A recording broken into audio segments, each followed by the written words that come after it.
Hello साथीहरू, नमस्कार। आज हामी कुरा गरौँ अर्को भागमा रामले न्याय पाए हुने थियो भन्ने बारेमा। थोरै छलफल साथै कुराकानी गरौँ है त साथीहरू। रामलाई सजाय हुनु हुँदैन, किनभने विक्की र विशालले त अपराध गरेका थिए।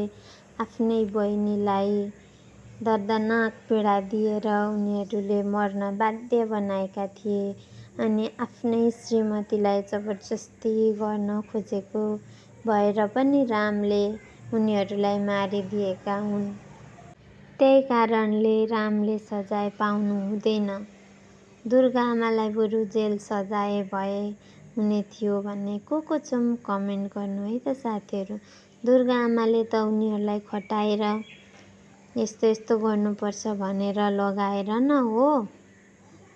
त्यही भएर रामले त्यो थाहा पाएर विक्की र विशाललाई मारिदिएका हुन्। अनि रामको आँखा फुटाएको कारणले उनीहरूको पनि आँखामा दबाई हालेर फुटाइदिएका त हुन् नि साथीहरू। राम गलत होइनन् भन्ने को हुनुहुन्छ। अर्को भागमा राम जेलबाट छुटेर घरमा भव्य तरिकाले स्वागत गरेर भित्राएको हेर्न मन छ। राम, कमला, मुना मिलेर त्यही गाउँमा बसेको हेर्न मन छ साथीहरू।